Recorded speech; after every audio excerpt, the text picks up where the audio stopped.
Here we go. Hey everybody, it's the Caraway Team Podcast. My name is Cason Caraway. I got my buddy Lawson Harris, who's a musician from Decatur, Texas.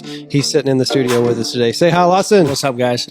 Well, I'm super excited because, we've been able to hang out. Recently, we were on a vacation in Port Aransas together, but we kind of put together a private event before we left that you're going to be doing, and you did all the work. I'm just kind of helping you out in the small town of Decatur, get in with the place, Trinity Street Coffee Bar.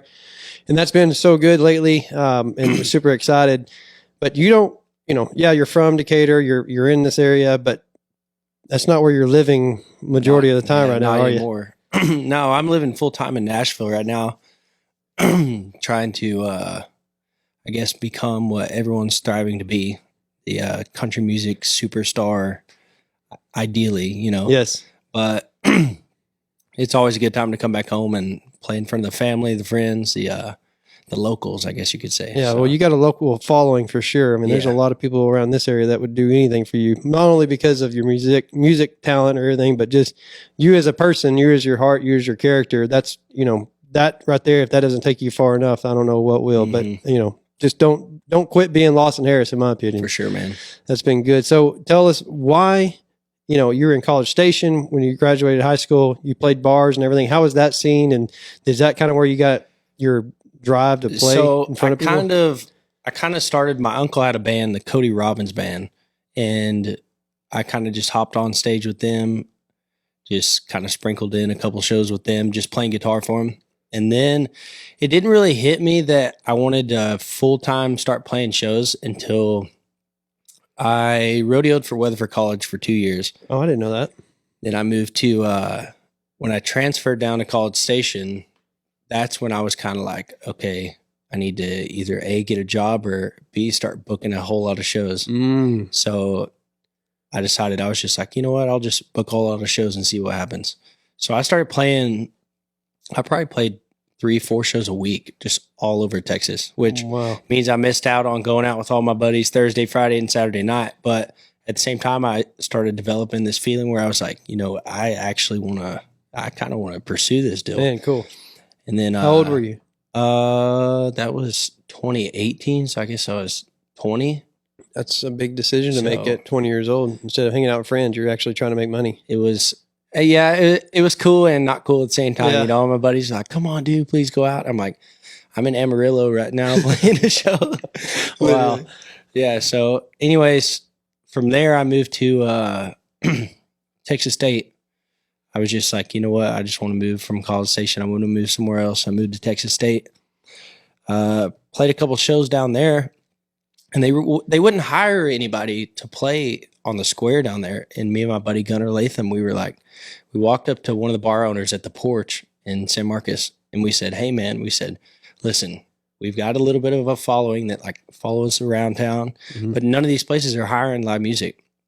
Besides, there was one place, I think it was Craft House, and they had music, but it was like one time every 2 weeks.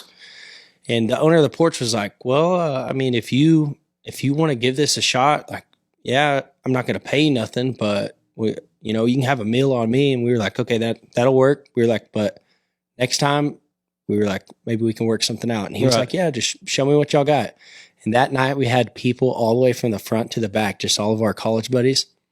And he brought us into his office after the show, and he was like, okay, I want y'all to play here every Friday. Wow. Then the owner of the next bar called us and was like, hey, I want y'all to play here every Thursday. So me and Gunnar start playing every Thursday, Friday, which is something we had, like, it was just building more and more and more and more people.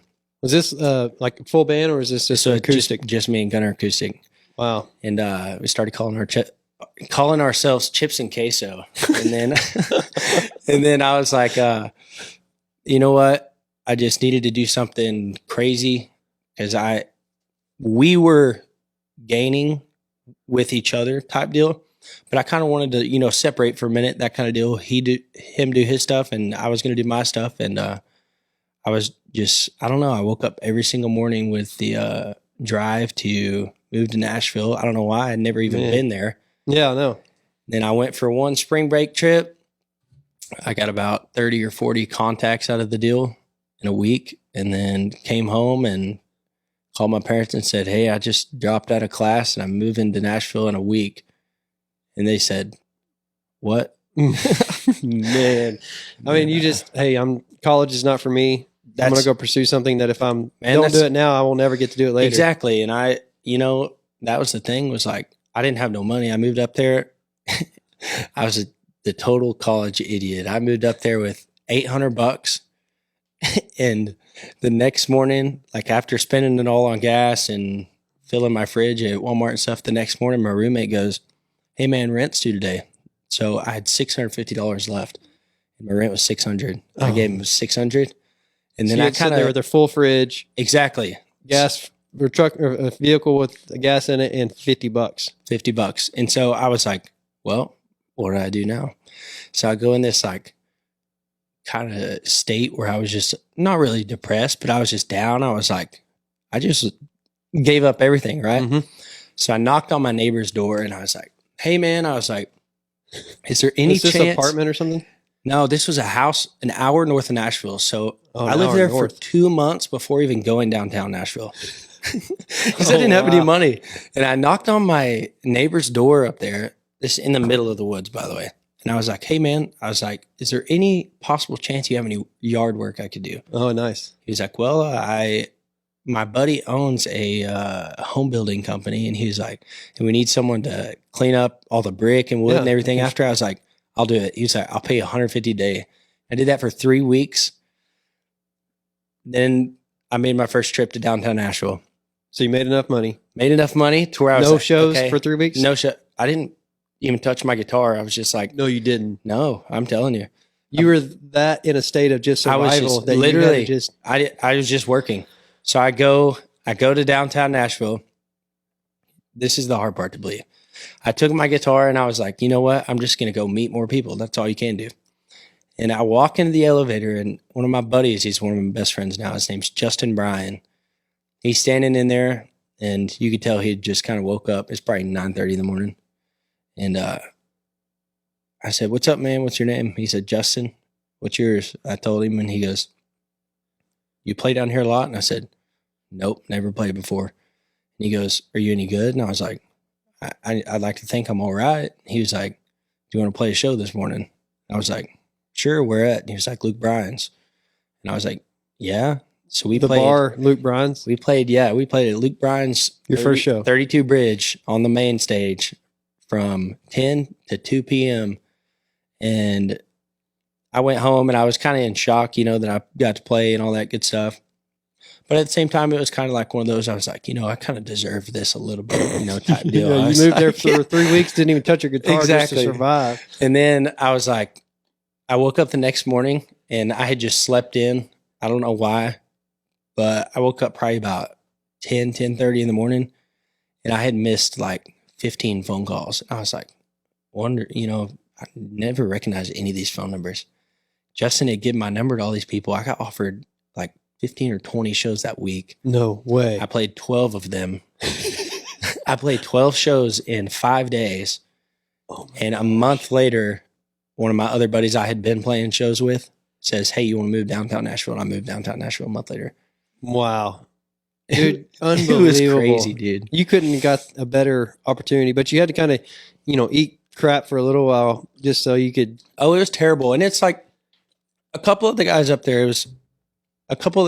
were like, man, how is this kid like skipping all these steps and that kind of deal? But what they don't realize is that I played like 3 or 4 years in Texas where I probably played 200 plus shows where there was like one person in there or two.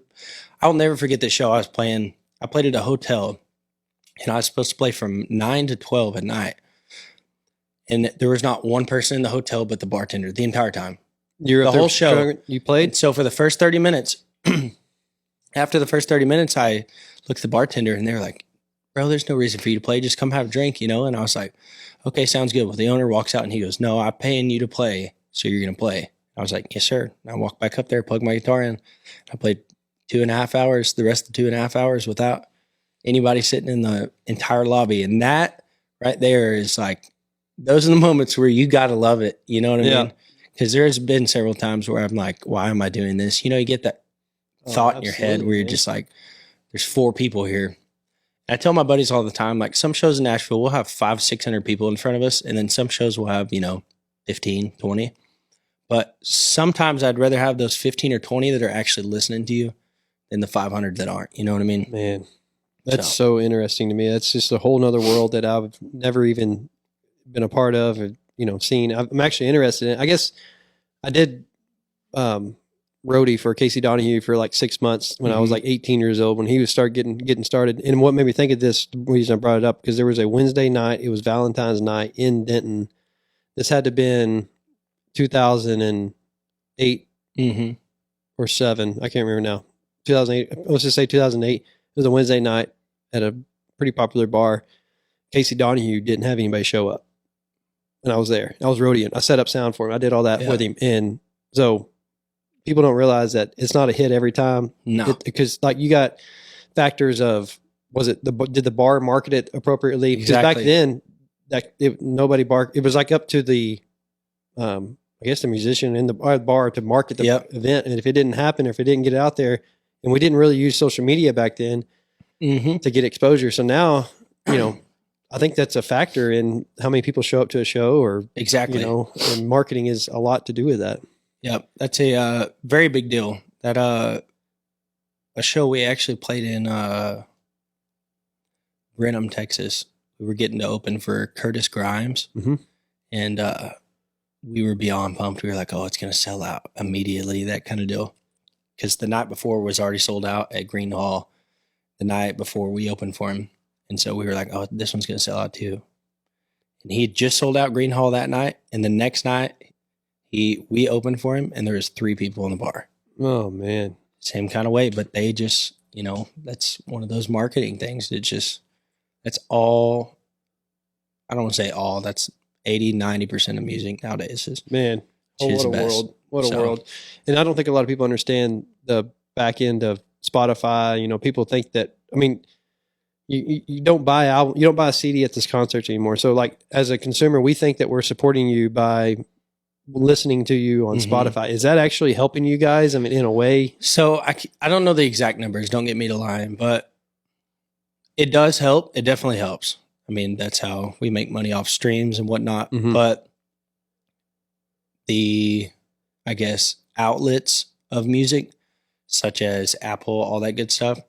So say you listen to my song on Spotify, you have to listen for, I think it's like 30 seconds or something like that for it to count as a listen. Wow. But just for you to listen, I get like 0.001 of a penny. Oh no. Or something like that. Yeah, man.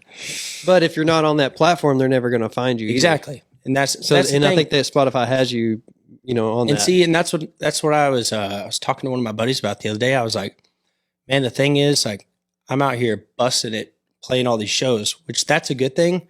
I said, but what about the people that aren't at the shows? They're driving down the road, listening to music. You know what I mean? So my goal this year is to just put out more and more music. That way people are listening to me. They can, I guess you could say, have a show in their car type deal. You know what I mean? Yeah. There's so many ways to listen to music now that it is hurting live music in a way, but at the same time, it's helping people build it. So I think it also, I hear the hurting, but you listen to, it comes back to, we hear it on Spotify, but then we want to support you. Exactly. So it's like, he gave me value by giving me an entertaining song, or he helped me, like I built a relationship on him on Spotify. Now I see his Instagram. Now I see his TikTok. Now I see his, all this. And wait, the next biggest thing to do is to go support him in a live show. Exactly. And it's easy to share. And it's easy to share with your friends saying, hey, let's go to this show. Here's him on Spotify. Listen to this before you show up. Because I won't go to a concert until I wear out a musician on Spotify. Exactly. Until you know their songs. Because you don't want to sit there and show up and just not know anything, just stand around. You know what I mean? Michael, is there a way that we could potentially play some of his new song off of Spotify on this podcast? Yes. So what's the newest single you have out? It's called Next to You. And I just put that one out. I think the exact date was the 23rd of June. So you just put it out. I just put it out. And that's the first one I've had like fully produced, I guess you could say. Well, I've driving back from Port Aransas, I was listening to all of your songs, and you can tell where you started to where this single is, the quality that came out of that, it makes it more enjoyable to listen to. Even though the songs are great, all the others, it's amazing how much good audio and quality really makes a show or a song sound the way it sounds. The first 3 that I recorded were on my MacBook in College Station. I did everything. Wow. I played the drums on my... No, you did not. I swear, man. I played the drums on my keys. I played the bass on my electric guitar. I just turned all my tones off and stuff. I didn't have nothing to use. You know what I mean? You produced I produced my first... 4-piece... First 3. 4-piece? Oh, I put way more than that. I put piano in it off the keys on my... MacBook. I'm not kidding. On GarageBand. I didn't know how to use nothing else. Wow. And then I sent, let's see, Old Northgate. I put it out and then I forgot to put a bass in it. You can listen. If you listen back to it, you'll recognize that now. But I think it is cool, like you said, to kind of just see the progression. Well, I mean, same thing as when you move there with having $50 to your name. Yep. To then getting to play at Luke Bryan's bar. I mean, it's just, you start somewhere and get something and keep going. And I think it's pretty, I don't know. I think that's one thing I was focusing on this private event that you're going to be doing in Decatur. I know your opportunity or your capabilities and the way you sound and everything. So I have a friend that's going to help us with the sound. We've already set that up. I'll let you handle that. But I was, if you showed up with just a small little amp in a crowded room, is everybody going to be able to hear you? That was my nightmare. Yeah. Is that nobody could be able to hear the how good you can sing and all that. So I think sound is everything going forward with musicians. I'm sure it's getting more and more. I mean, I know what we spend on podcasting equipment, and I can imagine what y'all spend on a stage production and stuff. So that's the truth. And we are fortunate up there. Like when you play shows on Broadway and whatnot, like every place has a sound people's, I guess you could say. Yeah. So we just walk in, plug our in-ears in, plug our guitar in, and they sound check us, and we play. Man. So. Hey, set us up for your new single. Kind of tell us what it's about, and then I kind of have a personal connection to it now, and I'm really pumped up. Michael's going to be able to play it, so set us up and let him play it for us. Well, like I say, this one's called Next to You. This one, it's actually about my current girlfriend right now. You got to hang out with her. Yeah, love her. She's awesome. Weekend. And you're a lucky man. Yeah, she's a good girl, man. She really is. Comes from a good family. And they, anyways, same time as when we were just in Port A, but last year, me and Leighton, my brother, and a couple of our buddies were just riding on the golf cart, passed them coming by in the Jeep. Past these group of girls. Baby blue Jeep. Wow. And we waved them down and said, hey, y'all want to shotgun a beer with us? And they were like, hell yeah. So we did, and that's how this song came apart, man.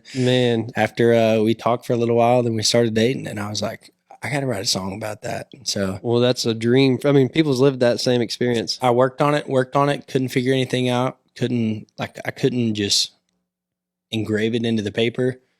And then one night I was just sitting in my room, and in about 5 minutes, my pencil just started going.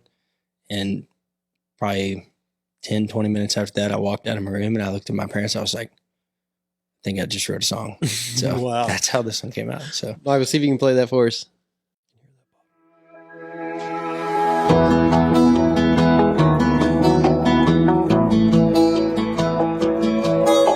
She was 21 in a baby blue Jeep, just living her life on a sun-kissed beach, not a care in the world or a place that she had to be. I passed by with a couple friends of mine. We waved them down as they drove by. Brake lights came on and the rest was history. I didn't have a clue of where this was gonna lead. When you find that special someone, there's not a thing that you won't do. To hear that laugh, to see that smile, feels like a song you never knew. It's a hope, a dream, an answered prayer from the man we owe it to. And I'm not sure why you put me here, but I'm glad it's next to you.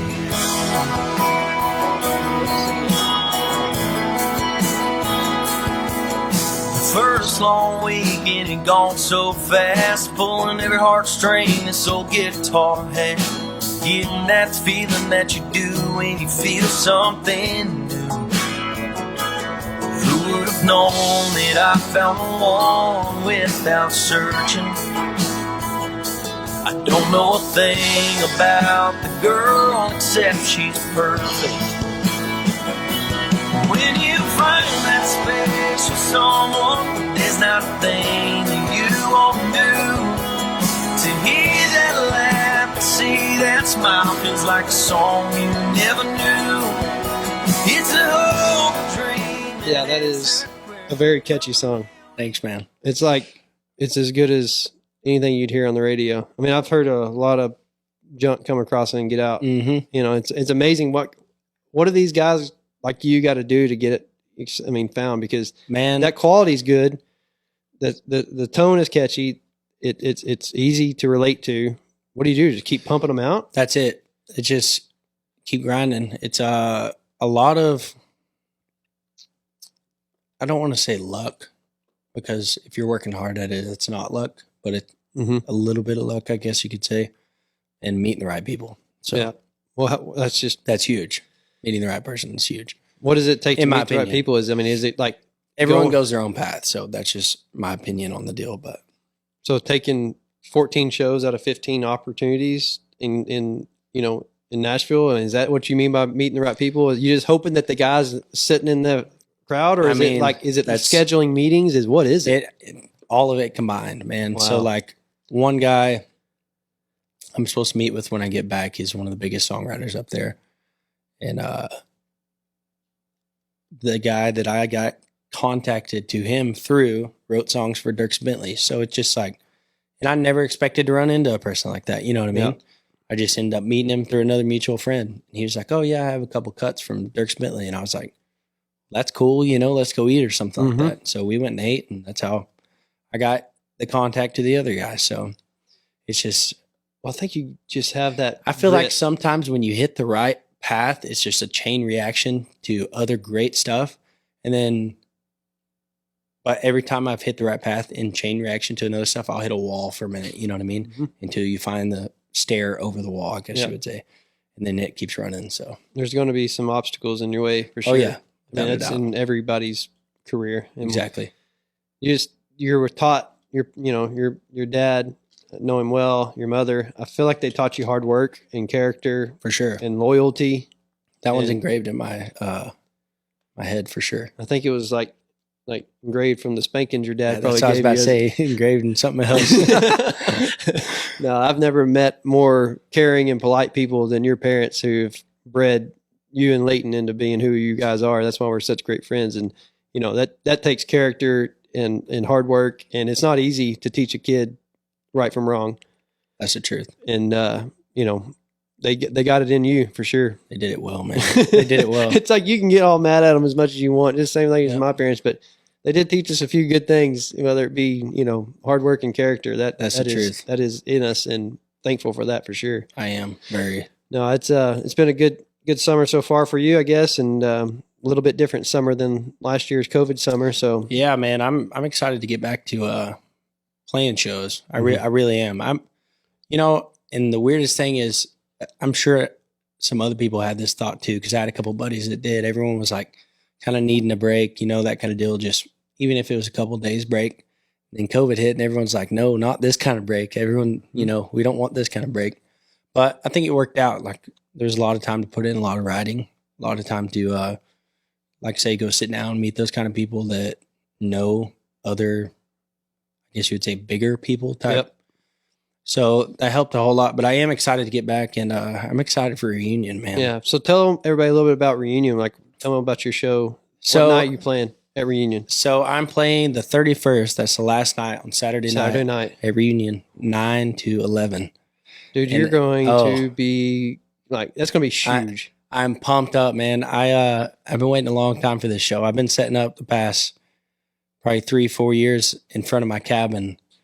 And each year it's just been growing and growing to where people are just all the way Yep. across down the street from the cabin. So Now you're on the main stage. On the main stage. Time to get it, baby. This is going to be one of those things. It's going to be like people are going to remember. Well, remember when we saw Lawson at Reunion, Yeah. And then I'm pumped up, man. and then one day you're going to be bigger and better than that. And now you'll never be better. No, than Decatur I'll always and come back to Reunion. Can you imagine? I mean, just I'm going hoping 5-10 years from now, and then come coming back to Reunion and play a blowing show it again. It's going to be sweet. It's going to be so good. It's going to be a great reunion. You do have a private event this coming Friday. Tickets are sold out still, Sold is what out. I heard, and didn't even need to market that. Nope. It kind of just happened organically to the people that you wanted to be there. Kind of a give back for you back to the community, to your fans. I feel like it's a give back to your friends and family that have supported you. Exactly. And it's a show. They're supporting you as well, and then Reunion is just going to be a party. So, Dude, I'm so pumped for Reunion, man. that's going to be cool. So, well, I think it's a no doubt this is one of my favorite ones to, besides interviewing my family, but this has been a really good podcast for me. I really enjoyed this. It was a blast. Yeah, it's nothing out of the, nothing scripted here, just kind of just organically having a conversation. And, I just wanted Lawson Harris to have his face in front of the people that watch this podcast. And on Facebook, we get quite a few people that are watching. So if you know Lawson Harris, share it. Spread some love and let his name get out there, because he is going to be a musician that people need to know. And this is the one platform to help him get his name out there. For sure. I appreciate you. Yeah, I appreciate you having me on, man. Yeah, Appreciate that a whole lot. It's nothing but me and you being friends and coming on and talking about it. You got it. So, Michael, I'll let you exit us out of here, and we'll move on and have our rest of our day, and then lead up to Friday at Trinity Street Coffee Bar. Yes, Sold sir. out event. See you there. Yes, sir. Thanks, guys, for joining the Caraway Team podcast.